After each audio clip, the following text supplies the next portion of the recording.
RSS के दफ्तर में हो या हिंदू महासभा तिरंगे को माना ही नहीं, और उन्होंने कहा कि हम इस ध्वज को नहीं मानेंगे, हमें तो भगवा ध्वज चाहिए था।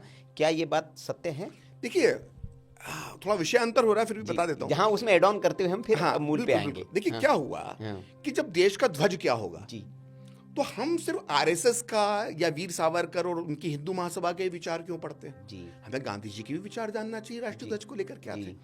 एक प्रार्थना सभा में जो कहते हैं, हाँ, हाँ, क्योंकि इसके बाद जो मैं कहने वाला हूं कई गांधीवादियों को हजम नहीं होगा, इसलिए मैं माफी के साथ पहले ही बता देता हूं कि ये मैंने कहां से उठाया है। जी मैं कोट कर देता हूं उस किताब का नाम, जी, उस ग्रंथ का नाम। वो है संपूर्ण गांधी वाङ्मय, मैं collected works of Mahatma Gandhi, अंग्रेजी में 100 खंडों में छापा है, भारत सरकार ने छापा है। गांधी जी ने जो कहा, लिखा, कहा, सब उसके अंदर है। उसकी प्रमाणिकता पर कोई चुनौती नहीं दे सकता। आप उसको गांधी जी की बाइबल मान सकते हैं। ठीक। उसमें छपे भाषण के मुताबिक, जिससे कोई वो ये ना कहे प्रकाश श्रीवास्तव मन से कह रहा है, गांधी जी बहुत निराश हो गए जब भारत का तिरंगा फाइनल हुआ।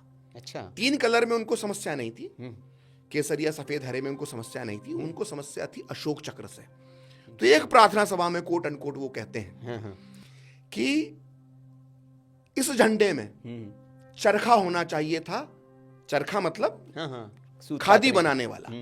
ये चरखा मैंने दिया था इस झंडे में, ये मेरा बनाया हुआ झंडा था, लेकिन इस चरखे से सुदर्शन चक्र को बदल दिया गया है।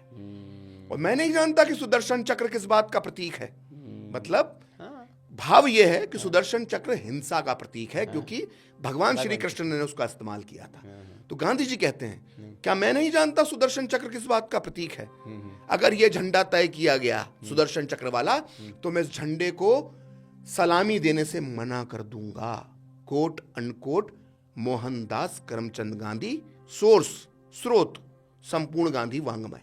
जिसको शक है उठा के पढ़ ले। तो ये जो कांग्रेस आज कहती है कि भाई ये संघ वाले सलामी नहीं कोई देते भी थे। चीज, हाँ, कोई भी चीज जब आ रही है, जी भाई देश का ध्वज क्या होगा, अलग अलग विचार है। जी। किसी ने कहा कि भाई ये ऐसा होना चाहिए, किसी ने कहा ऐसा होना चाहिए। गांधी जी ने कहा इसमें चरखा होना चाहिए, और गांधी जी ने तो ये तक कह दिया कि मैं सलामी नहीं दूंगा। हिंदू महासभा ने कहा नहीं केसरिया होना चाहिए, लेकिन हम उसको सम्मान देंगे। ठीक है। अब उसी तरह से राष्ट्रगान को लेकर भी बहस हुई, लंबी बहस से पढ़ी है, संविधान सभा में है कि वंदे मातरम होना चाहिए, जनगण मन होना चाहिए, या झंडा ऊंचा रहे, इस पर भी चर्चा हुई। झंडा ऊंचा रहे हमारा विश्व विजयी तिरंगा प्यारा, इस पर भी कुछ लोगों ने कहा उसको भी बना देते हैं राष्ट्रगान।